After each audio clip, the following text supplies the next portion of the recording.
Okay, so we had one of our long-winded theoretical philosophical discussions on striking and clinch range. So we're going to look at some specific setups. When I'm working with groups right out of the gate, I like to start them in like an inside-outside. If I have an inside bicep tie and then an outside position, first and foremost, it's a little more common, especially early on, as opposed to like dominating. Like I'm dominating a tie clinch or I'm dominating both inside ties. At some point in time, usually somebody can get another hand inside. So I'll start people inside, outside, right? And this is easy because it gives me enough space to work and then we can get a little bit tighter later on, but it also allows me to have basic concepts to work from. So I'm gonna show you really basic ideas and little short choppy things. I like short, choppy, aggressive things with a little bit of movement. So the first one, I've lovingly called this my boot. This is my boot button here on the outside. So I'm gonna take this one here and I'm gonna take the thumb, the meat of the hand, and I'm just gonna roll it over to hit into the chin. And then I'm gonna ride the track right back down to get that inside bicep tie again. So I'm not missing that, I'm not losing it. So I go here, we're moving around, in, boop, hit him right in the nose. Easy peasy from there. If I wanna make this a little more aggressive, we talked about this idea of like push-pull. So now as I go to ride this track, I'm also gonna pull down on this outside tie here, and I'm gonna turn my body over. So I'll go here. Right, I can open up more energy to move to something else, or I can just go right back into my tie from here. Okay, so that's one. We got our boot from the outside, easy peasy. Okay, now, depending on where he's at, if I get him to start looking out over here, now he may loosen up on this tie on this side because his tension's over here. So I'll just go nice, easy, overhand right. I can pull back in, start fighting for inside position, but for drilling purposes, we'll just stay right into here.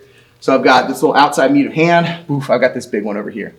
Now, if he's still framing pretty well on this outside, he'll probably stuff this initially. So again, that push-pull concept, that idea here, I'm gonna pull and tug down on that outside one as this hand goes up over top.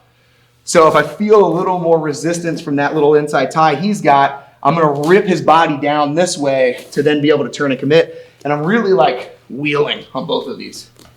Whoop, whoop. Go in this direction, get a little bit of extra strength. Can you show that one more time? Just like this. Whoop, whoop. It works. So I've got boop, boop. Now, if I want to go around, this is where I'm going to hit our little track, our little rail system we talked about a little bit earlier. I'm going to do like a cheap little kind of Cuban uppercut style here. So I'm going to come inside. I'm going to place my fist on his chest and ride the train straight up to make my shot here.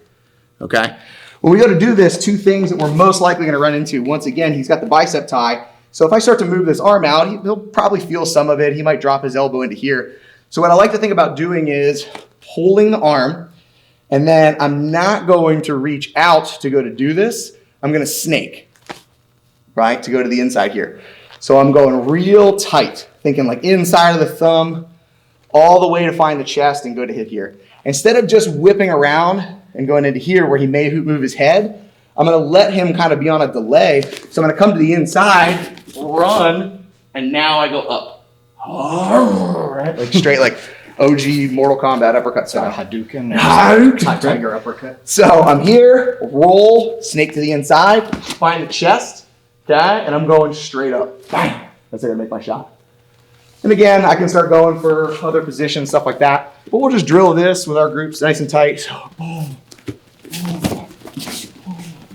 Just finding these little cheap places where we can fill space, use our push-pull. What I feel on this, like here, the more committed I am to like resisting this over, it's going to create a better valley for you to go underneath right there, right? And if the more I'm worried about this starts to become really weak. Now you're going to get that overhand a lot easier. Yeah. That's awesome. I like that. Sweet. Yeah.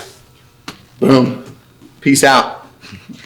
Peace in. If you want more self-defense, fitness, and fighting principles that keep you fit to fight, like this guy right here, make sure you subscribe and turn on notifications. Go drill it.